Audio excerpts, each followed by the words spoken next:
14 years ago in 1998, we sat down with a whole series of HR directors of international businesses who have been innovators. They've been pioneers in the application of the Ulrich model.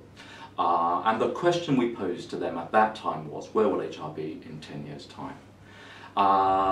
These were people who had made considerable progress, had experimented with, and had actually put in place and operationalised what was then a four-box model of HR.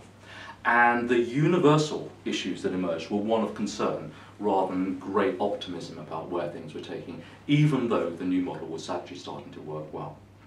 What emerged from this were a number of observations which I think are still dilemmas that face HR not 10 years hence, but actually 14 years hence from there. And essentially the concerns were this, which was that as HR withdrew from its very close operational engagement and vested back to management that which they should have owned in the first place, as they put into shared service centres and, as they anticipated, outsourced and lost, if you like, that element of their work, as they struggled to occupy the HR business partner space with people who historically come from HR but who seem not to possess the qualities required to be effective HR partners, and as they considered how they would become centres of expertise when, in their view, that was both an expensive resource and actually expertise could be bought in as and when. They posed the question, as we lose all of these things, what remains of HR? Their concerns were that HR itself would shrink, would paint itself into a corner, and would lose its centrality in an organisation, which they felt they had at that time. And the question was, if we don't start to embrace new ways of working with the organisation and redefine and repurpose HR as a transformational function, then we are in danger of becoming a marginalised function. Their hope and their aspiration was that over the 10 years that followed, this would become a reality, that HR would become an organisation effectiveness function, or as we talk today, one focused on sustainability of organisations with new capabilities, new distributed resources within the organisation. We have seen HR change and transformation become the dominant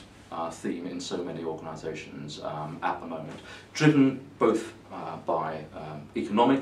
issues, by new technologies, and by, in all honesty, vendors coming in with technology platforms, operating models, or services, typically around outsourcing, which have become to define, almost in their entirety, the nature of HR transformation.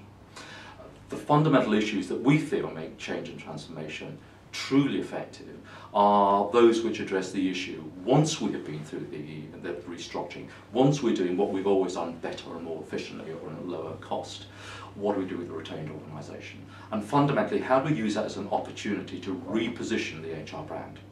To engage as true business partners, not because people have got that as the label, their job title that's there, but the function itself becoming a strategic partner to the organisation.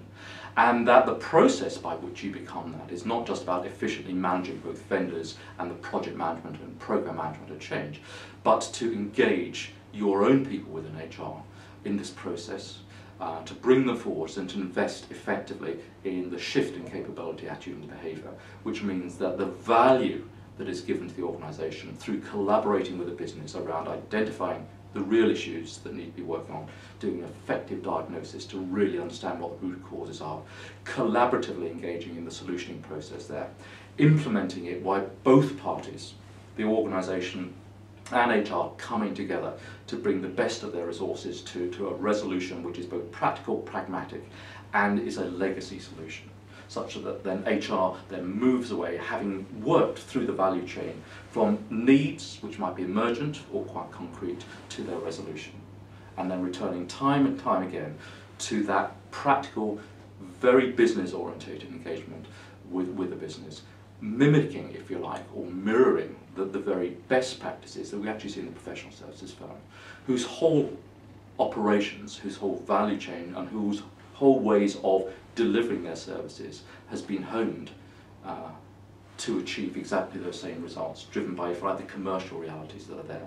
and provide actually some superb role models for the way in which HR can be organising itself in the future. Well, what we have seen in some forward-thinking organisations who invested in their own people, and we've had the opportunity in Crowne Finch to be engaged with them in some instances, is a real understanding that those shifts take time, that they are not learnt in a one-day or two-day event. And we have seen the creation of HR academies in which people in HR are going through a learning journey, through insight and appreciation of who they are and what they bring, through the learning of both frameworks and skills to enable them to, in a disciplined way, address the issues of organisational diagnostics or root cause analysis that's there, but more fundamentally to address the issue of who we are at the level of being rather than just doing and knowing that's there, where their own courage, their own way of engaging with an organisation, their own confidence to deal with some of the challenges that are there is also addressed. Primarily to enhance that by then taking that back into the business, practicing those skills around project work, action learning sets, distance coaching, which we help many organisations with, and transferring, in a sense, what they have rehearsed, practiced and gained some insights into discipline, which is around delivering quite visibly a different form of service to the organisation. These learning journeys take time. One of the largest organisations we work with have embarked on a 4-year transformation and investment in some 750 people worldwide. And that is about attitude and behavioural change at the level that sticks. So the one question I would actually pose to the group is actually quite a challenging one. If HR didn't exist today,